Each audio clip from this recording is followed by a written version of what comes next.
Happy holidays. Happy holidays, world. Your boy is back. The one and only nonprofit sector connected 2 flights up from the kitchen, just below the roof of the house. That's right, gang. In the attic. In the attic. This is actually marking. Let's see. We did the show for a year in 21. We did the show for a year in 22. This is the last episode of 2023 for Philanthropy and Focus.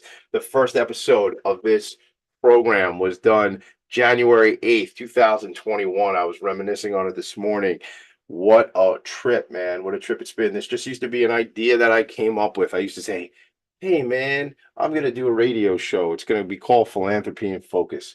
And then I walked around for 2 years saying, hey, man, I'm going to do a radio show that's going to be called Philanthropy and Focus. Hey, listen, it's about vision for sure, but I laugh and I break my own chops a little bit there because what I'm trying to say is, listen, it's a short opportunity we have. It's a short window. It's a short life, man. Maybe you get 85 years. I made a deal with the universe. I got 50 more years to go. So that puts me right about 95, 96 years old. I don't know how many episodes I'll have accomplished by then, but I'm challenging you all. If you're going to do the thing, just do the thing, man. Don't talk about it. Be it, do it. Lean in.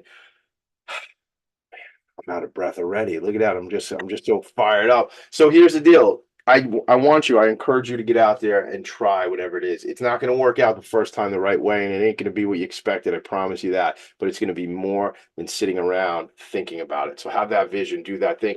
Philanthropy and Focus is my vision on the program. I do a lot of things, but two things that I really focus on is helping nonprofits tell their story. And as I like to say, amplify their mission. I think it's a big deal. I got a big mouth. People listen to me. People pay attention to what I'm doing. So I think it's pretty fun that I get to help others do the reach and get the connections and relationships. That's what call myself the nonprofit sector connector. That's what a nonprofit sector connector is. I know that because I Googled what does a nonprofit sector connector. I didn't Google that. I made up the whole thing. So I didn't Google it. But if I typed in the GPT, this I did do. I typed in the chat GPT, what is a nonprofit sector connector? It does. And they go, I don't know, man. Text Tommy D. I'm sure he knows. That's what ChatGPT told me. That's not true, everybody. I'm playing with you. I'm kidding. Happy holidays. Happy all the December holidays. Listen, I was in a meeting the other night and I said, listen, we must reach out to people. My guest was there. Marty Conroy was at the meeting I'm talking about. We must reach out. We must show love. We must show compassion. Yes, it is the holiday time. Yes, it is a time of joy. But there are people who are having challenges on this planet. People are hurting. Please reach out. Please connect.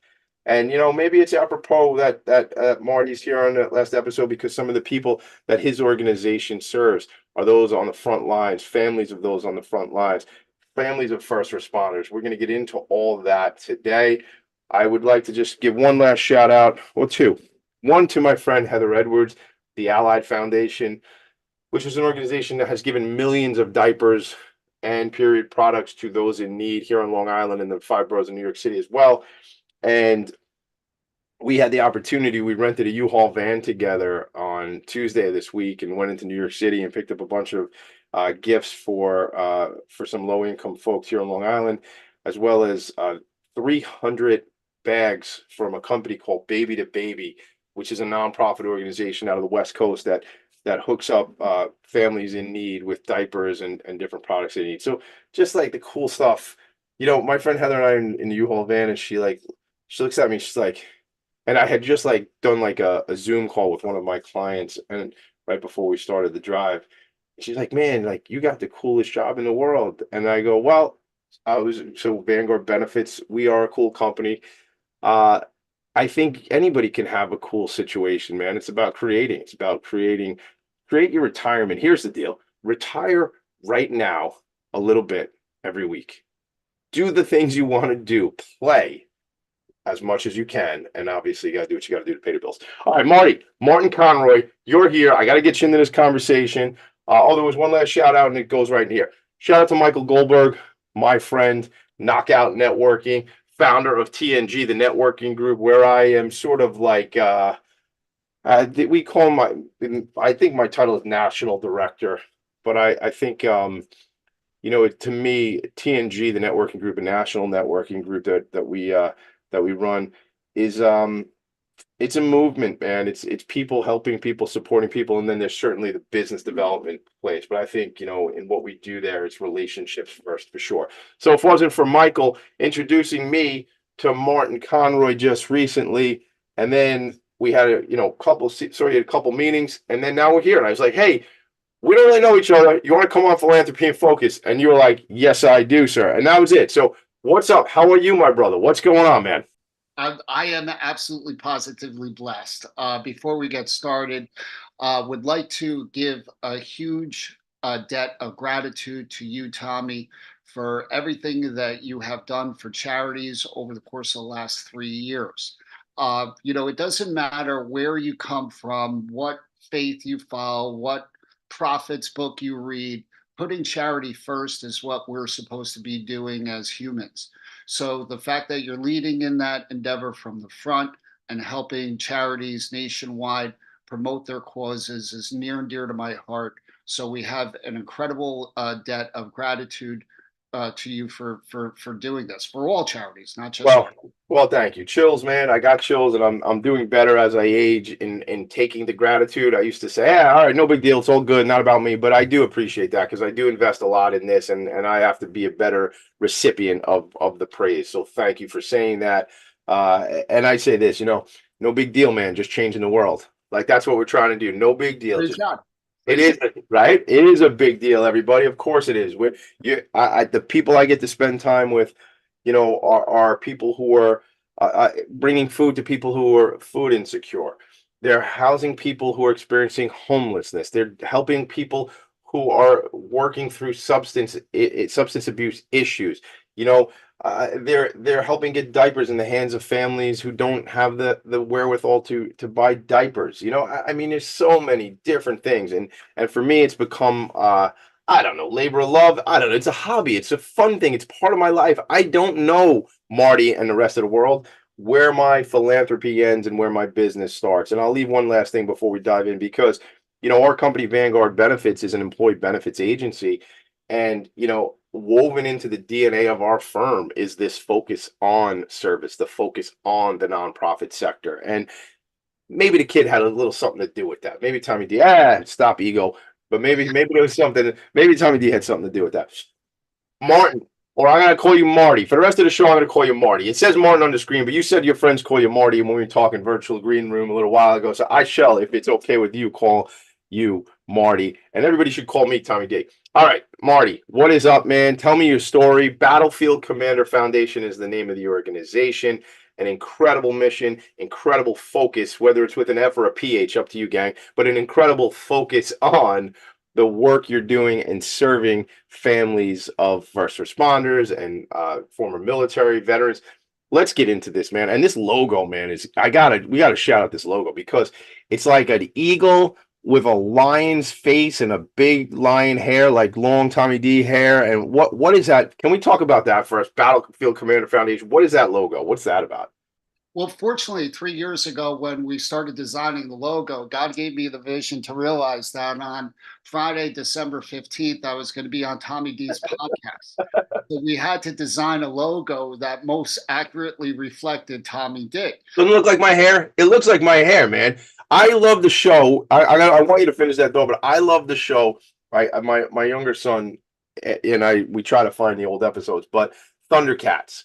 I used to love his show Thundercats. Thundercats. Oh! I didn't know I would do that on my show ever. But Lion-O was like one of these Thundercats, man. He was like the badass one. He was like the leader of the crew. I don't know, man. I gotta Google him. We'll look it up. I'm sure Mick Collins is feverishly looking over the internet for pictures of Lion-O. If not, Mick Collins, what are you doing?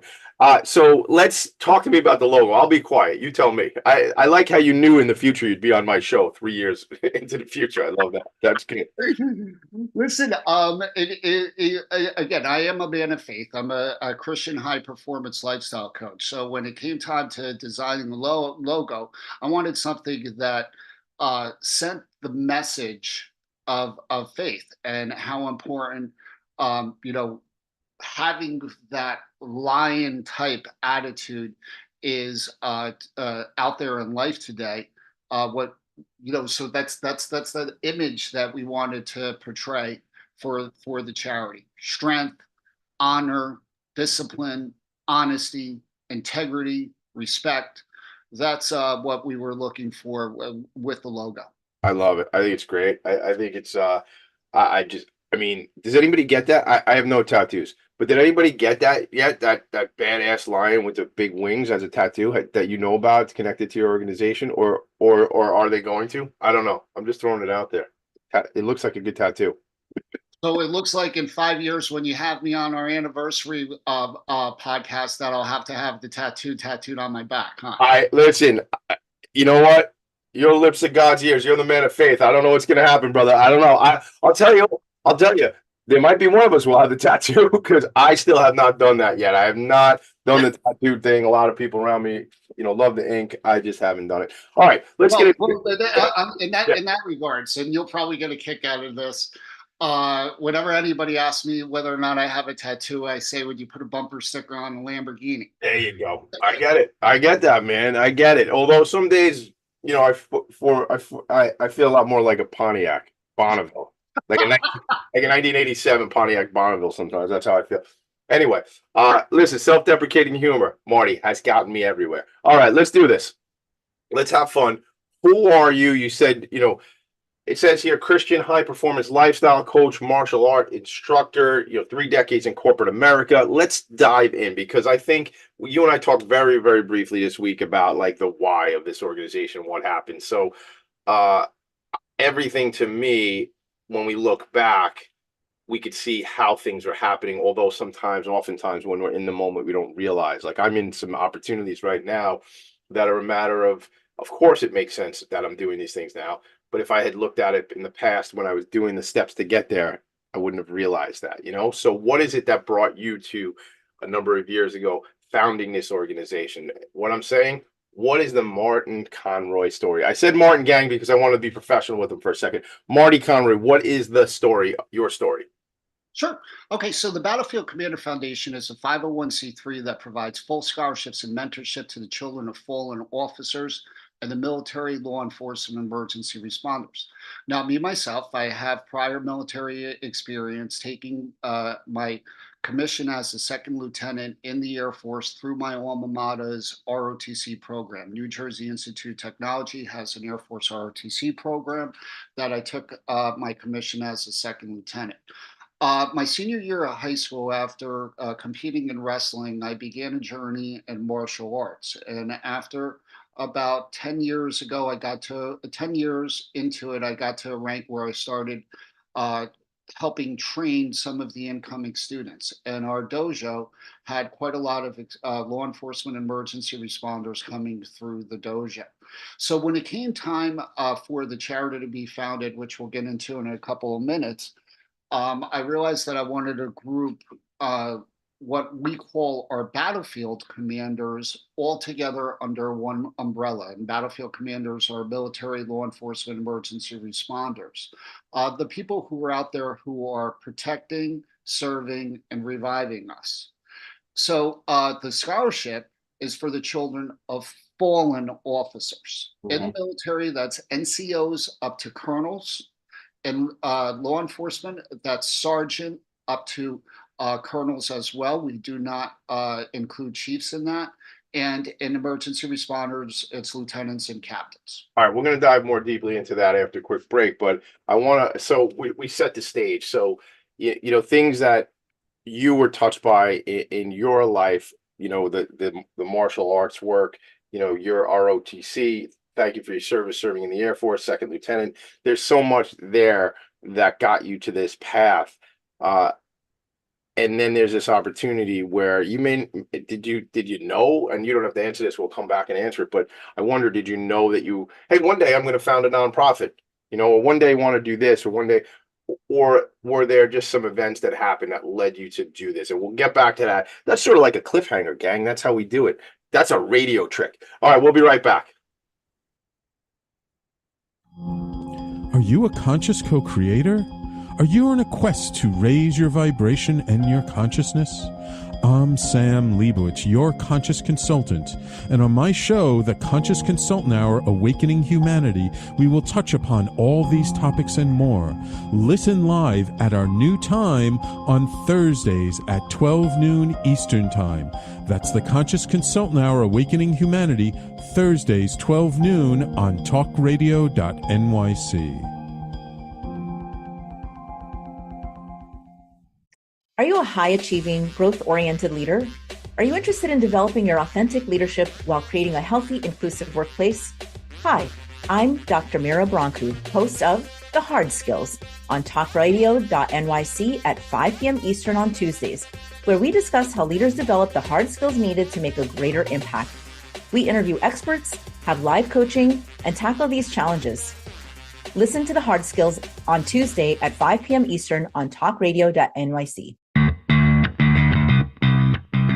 Are you a business owner? Do you want to be a business owner? Do you work with business owners? Hi, I'm Stephen Fry, your small and medium-sized business or SMB guy, and I'm the host of the new show, Always Friday. While I love to have fun on my show, we take those Friday feelings of freedom and clarity to discuss popular topics on the minds of SMBs today. Please join me and my various special guests on Friday at 11 a.m. on talkradio.nyc. You're listening to Talk Radio NYC. Uplift, educate, empower.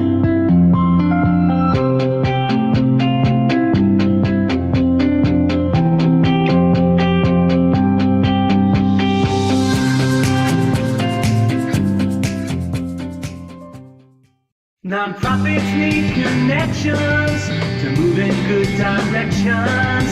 So cut through all the static. Join Tommy in his attic. That's right, your boy's back in the attic, baby. Marty, you never heard that song before? Oh my God, it's a classic. Come on. I used to make people. I'm laughing more on this podcast than all previous podcasts combined. I love it. Listen, happy to serve. Happy to serve. If that's what I'm here to do is entertain, then I will take the job and responsibility. You can't see me, obviously, but I'm wearing an FDNY job shirt today. Shout out to my boy Mick Collins. Love that guy. Pay it forward, plastic man himself. He's all about nonprofit organizations and giving back money to nonprofits by way of merchant processing, merchant services, and he's always got my back. Appreciate you, man. And of course, FDNY. I got a lot of friends and cousins and relations on the fire department. We've done some stuff with a couple of years ago.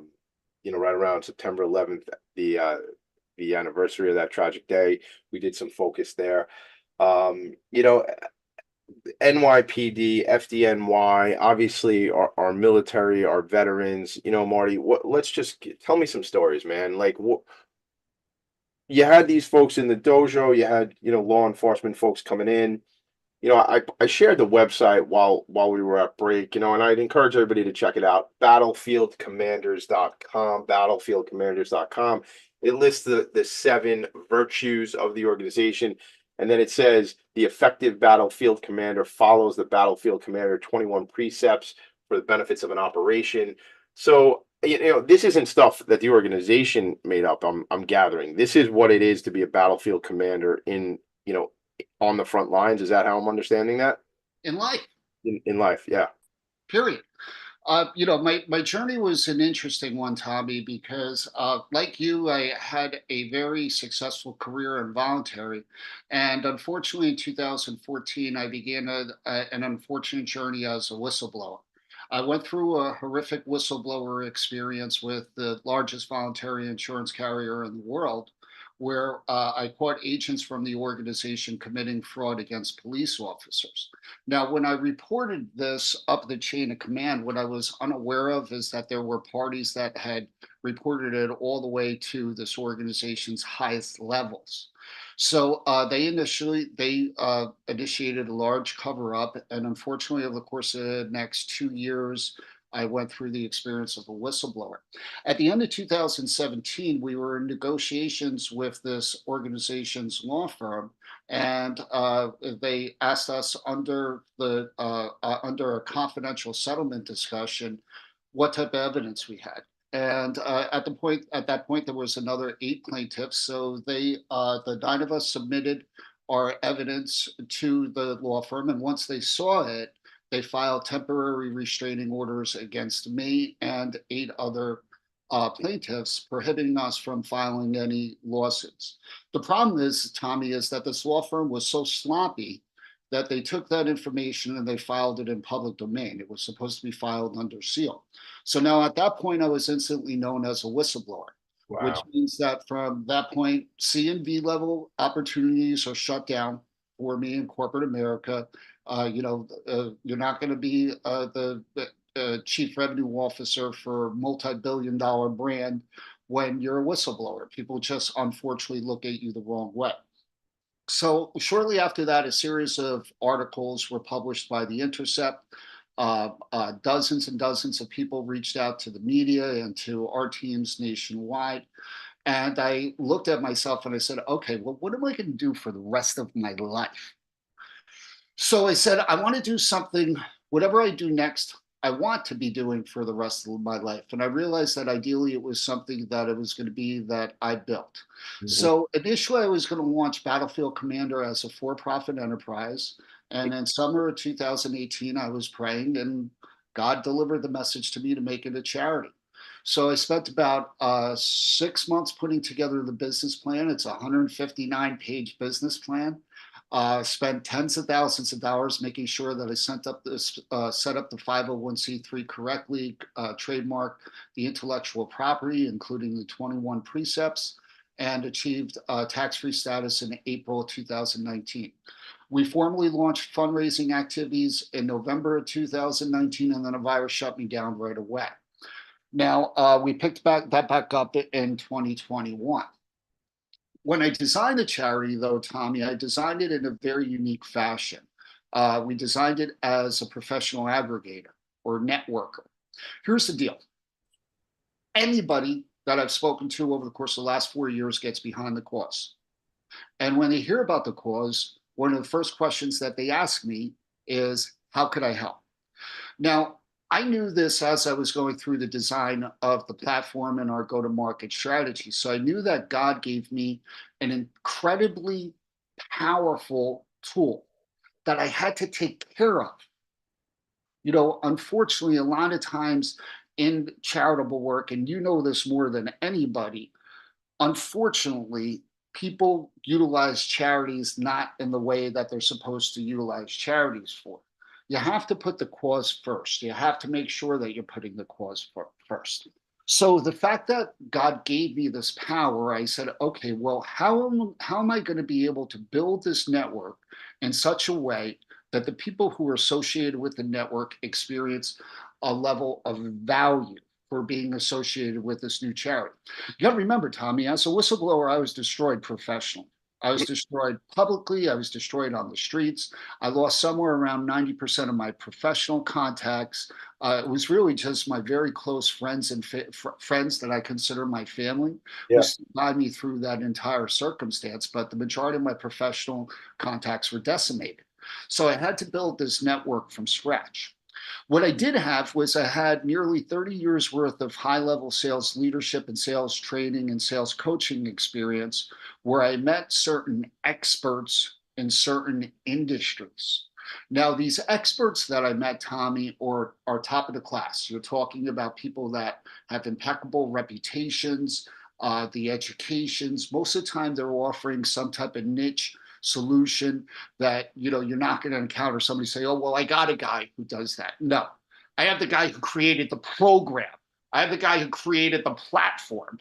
That's who I'm looking to introduce you to, not somebody who kind of does it part-time.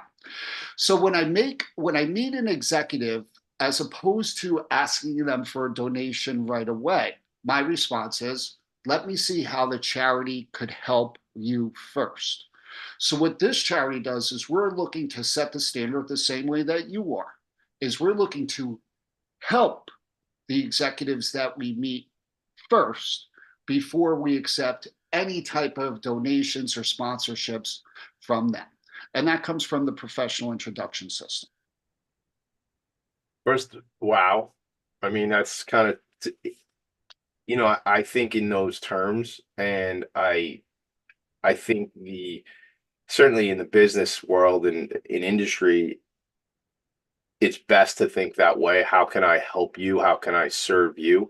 I'm constantly in meeting with executive leaders of nonprofit organizations, and the ones who I think are most successful from a fundraising perspective and from a development perspective are the ones who find those partnerships and look for those opportunities to be you both of service to their quote unquote partners, donors, founders, different stakeholders, volunteers, board members, as well as they are to their the constituents that their programs serve. Like yeah, I think of my friend Ken Serini, founder of the New York City Imagine Awards, prior to that, the Long Island Imagine Awards, and managing director of Serini and Associates, the accounting firm out on Long Island.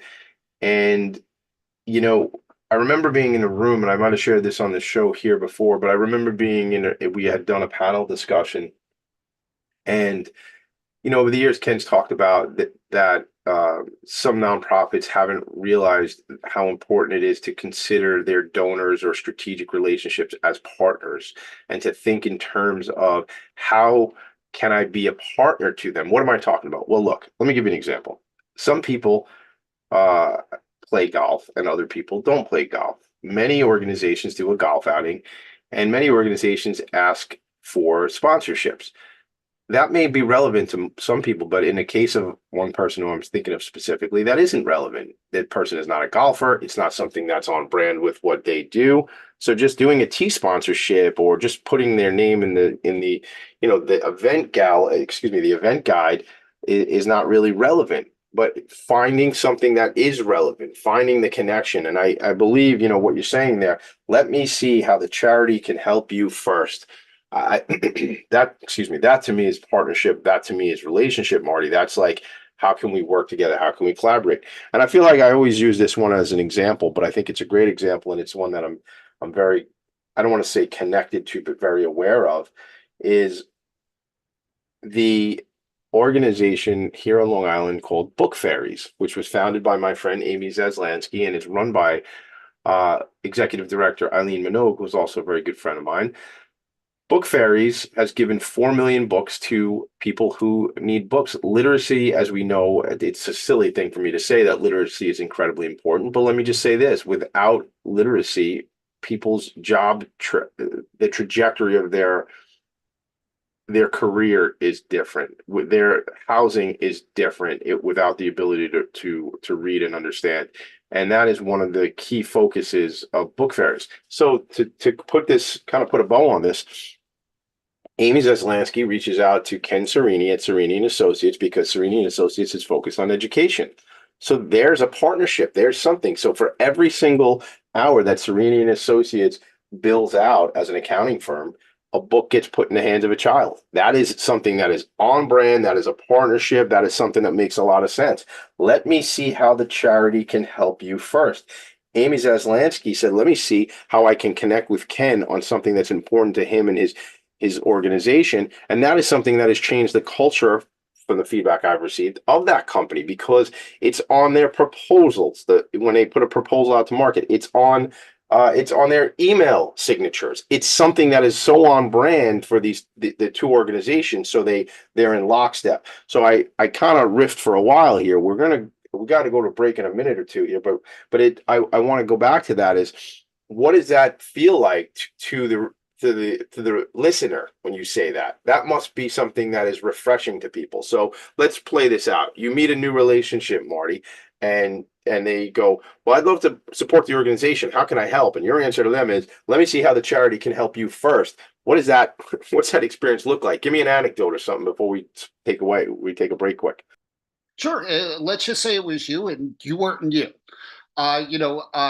Tommy, what the charity does is we make introductions to certain experts in certain industries.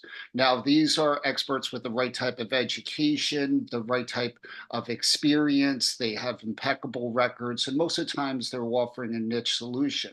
Now, if you happen to transact business with this expert, the expert will make what we call is a structured donation to the charity. Now, the structured donation covers our operational costs. What that enables us to do is to apply 100% of donations and fundraising to the cost. And again, you know this, Tommy, from working in charities, that it's very difficult because we have to apply as much as possible to the cause. And it's only the elite charities that could get up over 80-90% of what they collect going to the cause. This system enables us to apply, when applied properly, 100% of the donations and fundraising to the cause. So, gang, what we're talking about is, a lot of overhead expenses. There's a lot of things that cost money to run an organization. And sometimes when we get donations and grant dollars, they're restricted funds and they can't be allocated towards certain things. So what I'm understanding you say, Marty, is the dollars you're talking about are to run the organization. So when somebody makes a donation of $10,000, for argument's sake, those donation dollars can go right out to support these families and these young people from a scholarship perspective. Is that right? Now you got it. Yeah, that's the professional introduction system. I love that. All right, we're gonna go back to some of that when we come back, but I want to get we'll take a break in a second here, but I want to get the look and feel of what the program is. I know there's a story about a young lady. It's right on your website. I don't know if we're going to talk about that story because that's a story I've heard you tell before, and I watched the video of this young lady. I don't know. I'll just say it because it's out there. Emma Dwyer is her name, right? So, right. So I guess we could reference that when we come back. I mean, is that the founding of the organization, Marty? Is she's one of the first people who got served by the organization? Yeah, she's our first scholarship recipient, and she's dynamite. Can't wait to talk to you about it. Well, you're gonna have to wait for 90 seconds. We got to go to a break. It's your boy Tommy D, the nonprofit sector connector. Right back. Hey everybody, it's Tommy D, the nonprofit sector connector, coming at you from my attic. Each week here on talkradio.nyc, I host the program Philanthropy and Focus. Nonprofits impact us each and every day, and it's my focus to help them amplify their message and tell their story. Listen each week at 10 a.m. Eastern Standard Time until 11 a.m. Eastern Standard Time, right here on talkradio.nyc. What really drives success in business? Introducing Intangify, the show that explores the intangible assets that create value and growth. I'm Matthew Asbell, your host and an attorney focused on innovation. Join me Fridays at noon Eastern to discover how innovation, culture, and other intangibles shape thriving companies from startups to established businesses. We'll share strategies to unleash your business's true potential.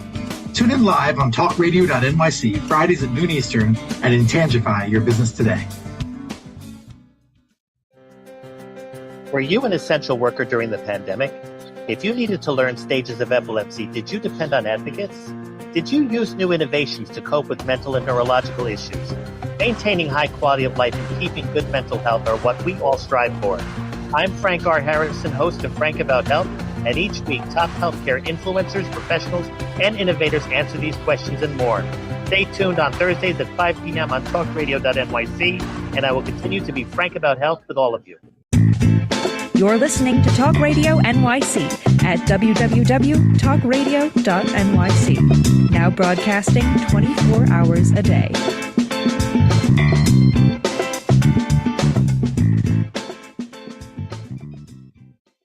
Nonprofits need connections to move in good directions. So cut through all the static. Join Tommy in his attic. My buddy Brendan Levy from the Queens Chamber of Commerce. He's my friend. I call him my uncle, and because he's older than me and he don't look nothing like me, so I say he must be kind of like an uncle. So I call him Uncle Brendan, and he wrote that song and he sings that song. Although a lot of people around this house sing that song too. Certainly I do. But I'm wondering right now, with 2 weeks to go before we come back and do another episode of the show, it might be time to do a remix. I've been talking about it for a while. It might be time to rewrite the music to the show. We've done almost 150 episodes of something that was just an idea, and it might be time to. I feel an island reggae type beat. Shout out to anybody who wants to talk to me about making a new song. I know Mick Collins wants me to do like an Eminem inspired hip hop thing. Mick, text me. Let's talk about it. Maybe there's something there. Maybe we do a different song for every quarter or something like that. Anyway, Marty, why am I doing this? Let's talk about the show. Let's talk about you, not the show again. Let's do this. So, so tell me, like, like I said right before we went through break, the look and feel, the organization, what it does, why the scholarship, why, like, you wanted to do something. How did this? Tell me how this became the thing when, program wise, how this became what the organization was going to do. Well, again, Tommy, when I went through that horrific experience, I looked at myself and I did a deep dive, and I spent a lot of time in prayer, meditation, and training. And I said, well, how am I going to best serve God for the rest of my life? And that's through charity. So I started at a much higher macro scale and understanding what the importance is of philanthropy and charity to the human race. Even though I run a charity, I'm very philanthropic. I'm involved with supporting a multitude of other charities. I donate a ton of my time to my town as a volunteer assistant wrestling coach. So I try to give as much as I possibly can. When I looked at charities, though, and I was looking to launch this charity, I realized that there was a problem. There was a problem with charities nationwide, and that was that too much of the money that was being donated was being applied to operational expenses. You see horrific stories constantly publishing in the media where people are being investigated, and 92% of their donations went to operational expenses, with CEOs getting paid $400,000-500,000 a year. It's a real train wreck when you actually do your own research. So when I designed this charity, I wanted to make sure that I didn't take any money out of it, that everything that was used to fund and launch the charity and get it to a certain point was made by me and the experts and sponsors that we introduced to the network. And so far, it's worked pretty well. What's very unique about the charity, like I said, is the professional introduction system. And this is very apropos to a multitude of charities. I believe that as a charity, we should be bringing value to our network. Have to remember, there's millions and millions of amazing causes out there. So if an executive or a family or a company is going to give money to a certain cause, there has to be much more than the cause. There has to be value in that network, because a lot of organizations and individuals do look at their charitable giving as access to a specific network. So by introducing this, Hold on. I heard you. I don't know if everybody did. Many people look like their charitable donations as access to a network. Is that how you said that? yes, Okay. So that says to me that, I don't know why this is coming up for me now, but one of the guys who I learned a lot about networking from is Michael Goldberg. And Michael Goldberg says peripherals wide, we're always networking. And I've always been like that too. No matter where I am, I might be at a personal function and certain people in my family laugh about it, but it's like, oh, he's over there networking, like that sort of thing. But that to me is it. So it shouldn't be a bad thing that part of our connection through relating to organizations. Look, I know people join boards because they want to support the organization, but at the same time, they want to grow their own business. They want to grow their own profession. They want to grow their own professional network. So that's what I'm hearing you say that's part of the ambition of people getting involved with this type of work. Is that what you're saying? yeah, listen, you have to in today's day and age and in the future, look at what money you are putting out as an organization and individual, and make sure that it's a worthwhile investment, a worthwhile donation. So that's where you have to look at the charity, you have to look at the charities network, and you have to say, okay, above and beyond the cause, because the cause is pure. That's one great thing about the Battlefield Commander Foundation is even criminals say, oh wow, yeah, that's it's kind of hard to get negative. So above and beyond that, to give true value to your network, you want to look for legal, moral, creative ways to add value to that network, and the professional introduction system is a way. For instance, So this is different, right? You realize, I think, that this is different than, not to say, look, not to say that organizations are not developing relationships. We know that they are, but however, this seems to be a major tenet of what you're doing here. yes. So think about it like this, Tommy, and you've been swimming in the voluntary waters for a long time. Tell me, are you familiar with premium financing? Do you understand premium? I will not admit that I understand it. I am aware of premium financing from a life insurance perspective. Speaking of life insurance, I would be remiss if I didn't say hello to my friend for life, Robert Rosner. Hello, Robert. Miss you. Miss you because I haven't talked to you in 2 days. He is my friend for life, and whenever the life insurance pops up, he would have been like, he's gonna text me later. He would have said, that would have been perfect time. I heard Mick Collins' name 5 times on the show today, but I didn't hear my name mentioned. So the fact that Robert will do that. trust me, he will. So yeah, I'm aware of premium financing. I would be fibbing if I said I understand it or could talk too much about it. Sure. So let me explain where that works and how it's applied with the professional introduction system. First, for your listeners, so that they understand premium financing. What all but only a few very select high level financial advisors and accountants and lawyers know about the premium financing industry. What most people don't realize is that life insurance can work the exact same way as when you're buying a house. And what do I mean by that?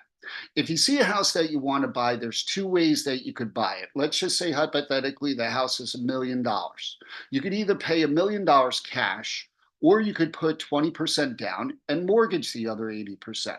Well, what most people don't realize is that life insurance policies work the exact same way. You could actually have a bank finance a portion of your life insurance policy.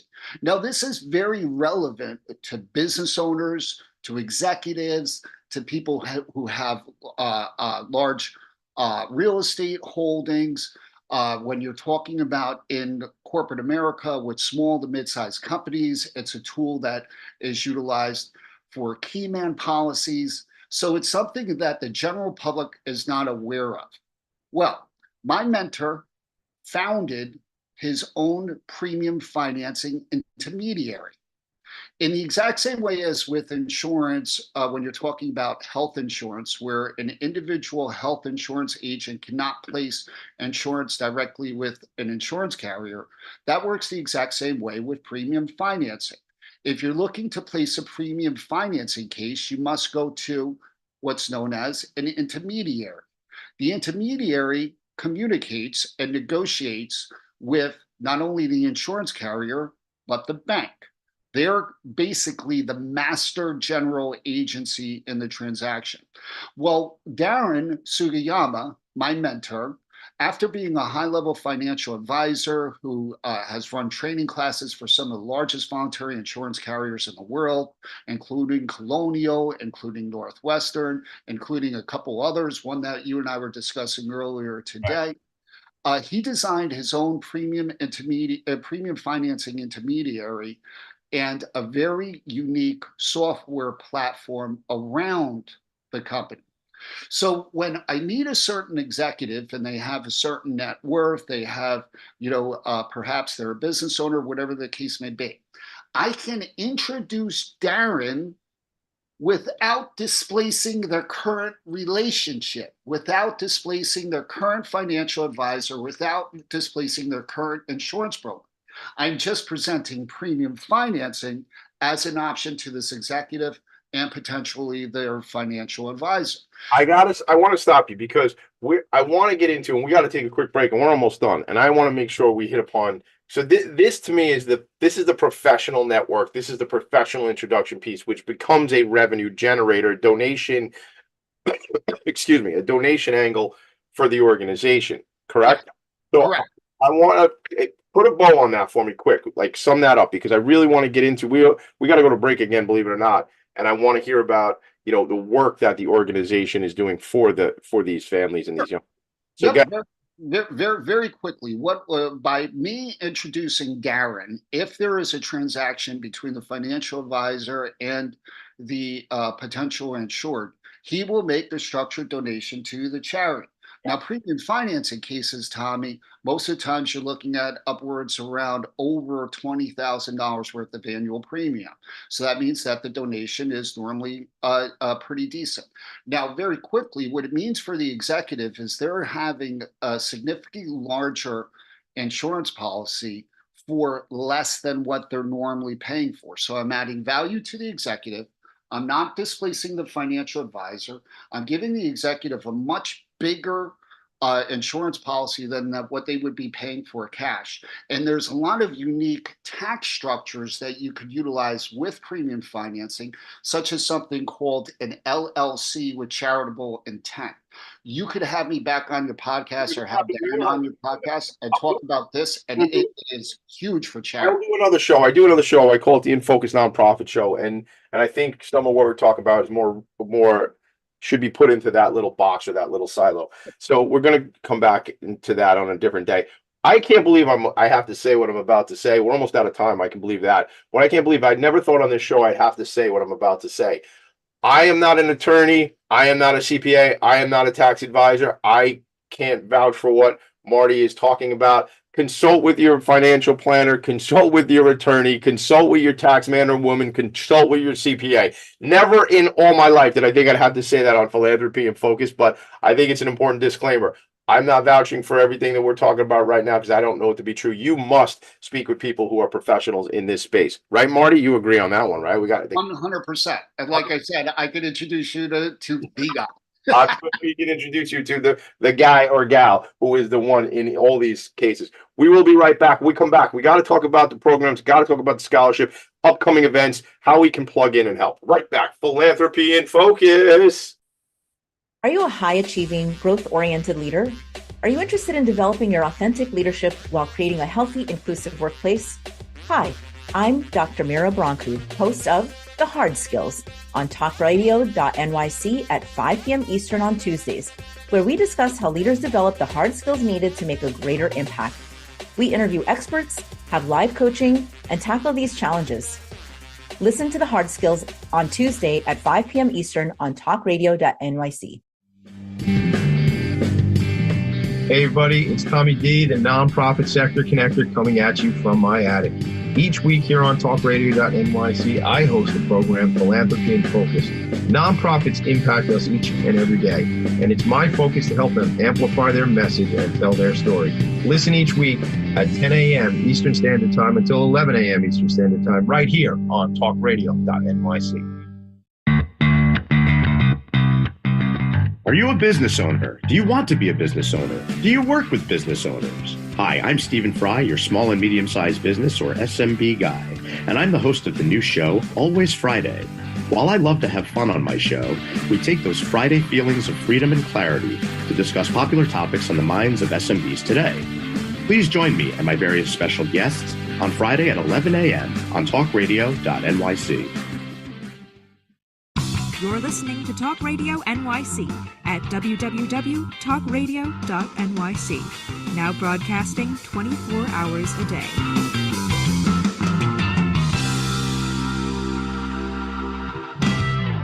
Nonprofits need connections to move in good directions. So cut through all the static. Join Tommy in his attic. Right.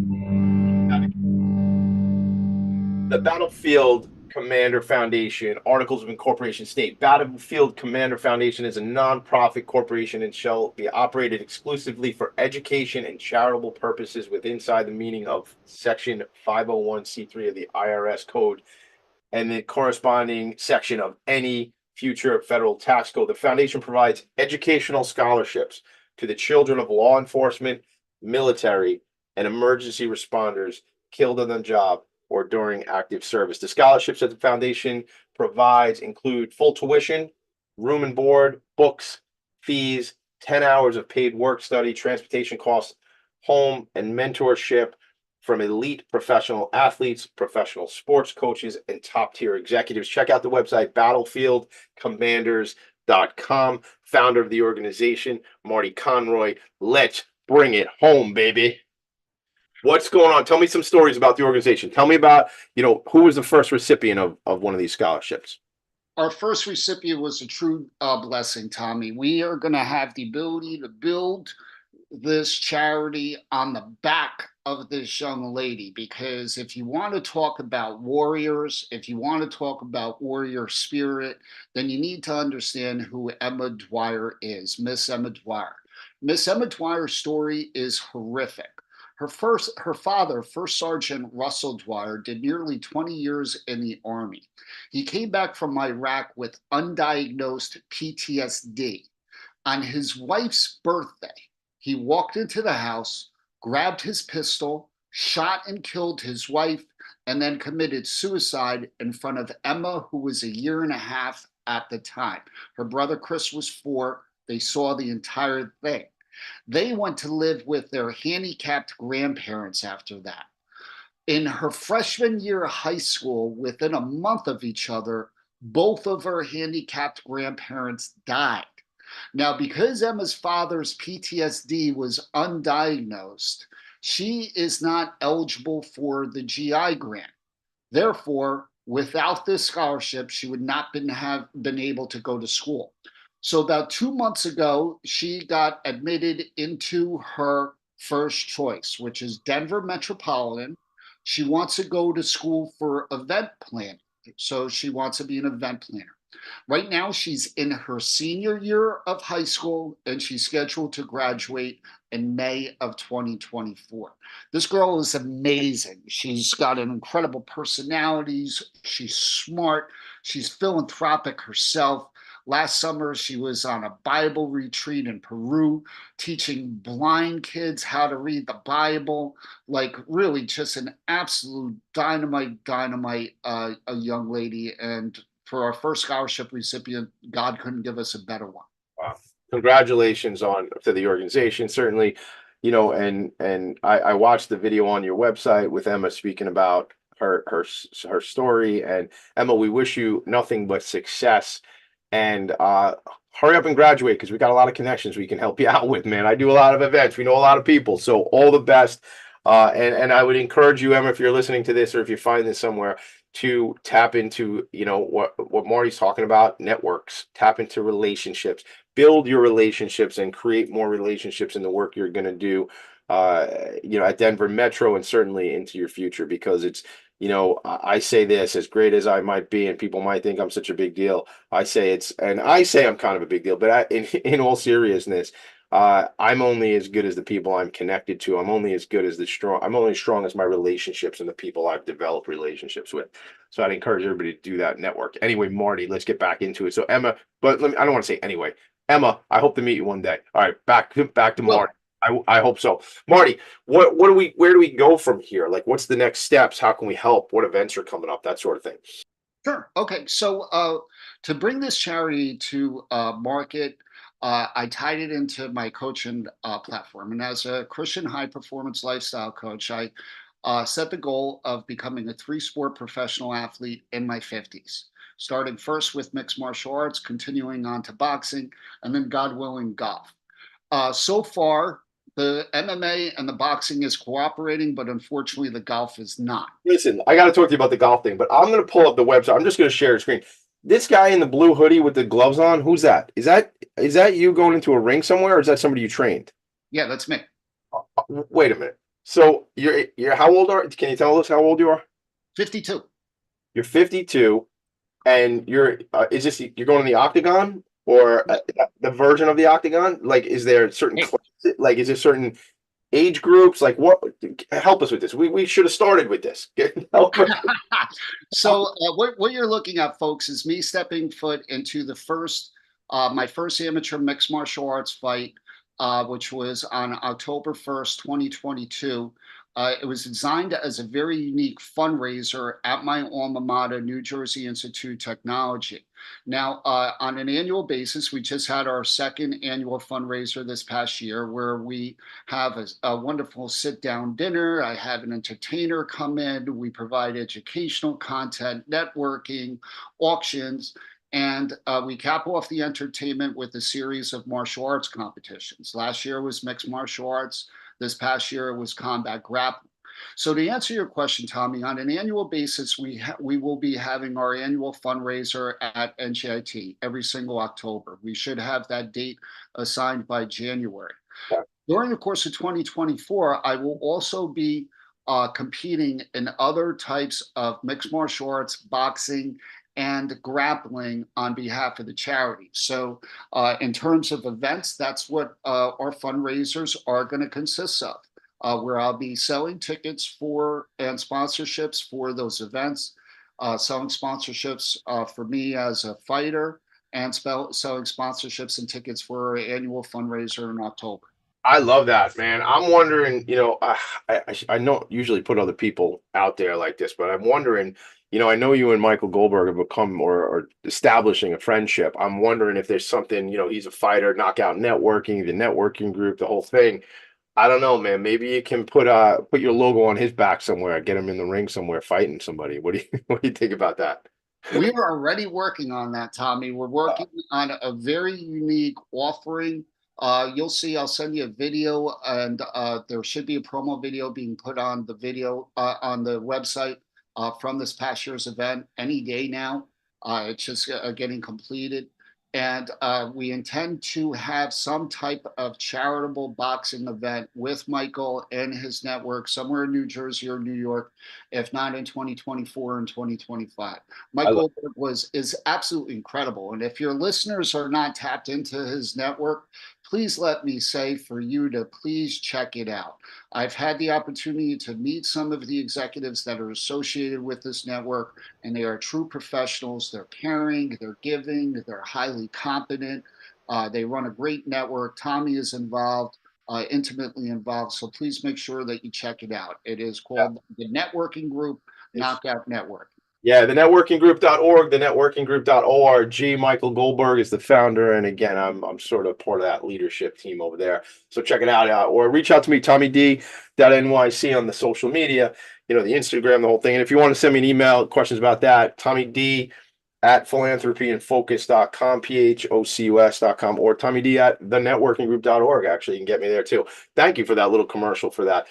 There was a couple months ago, I had a gentleman named Matt Pomara from a nonprofit here on Long Island, a boxing focused nonprofit. So we'll have to make sure, Marty, we make that happen. I promise you this, everybody, I will be there in support. I will not be in the ring. I will not be boxing. I will not be grappling. I will not be, doing MMA. That's not my bag, man, not my bag. But I'll be there in support. And listen, you need me to wear the hoodies, you need me to do the thing, I'll do all that. That's my moves.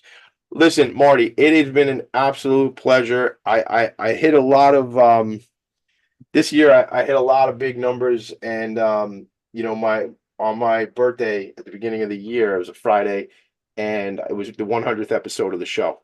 And that's, and now you're finalizing the third year of the show with me. So it's a big deal. So we are taking 2 weeks off, gang. We take 2 weeks off for the holidays. That is talkradio.nyc does that. And I go right along with them. So we will be back January 5th for a new episode, a new year, and maybe a new song.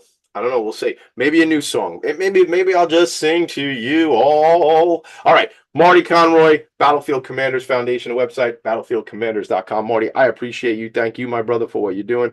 All the best. Any last words? Merry Christmas, Happy Hanukkah, Happy Holidays. God bless you and all your listeners. We appreciate everything that you do for charity, Tommy. Oh, thank you. I appreciate you. I appreciate everybody. Make it a great day. I'll see you all later. Bye now. God bless. Nonprofits need connections to move in good directions.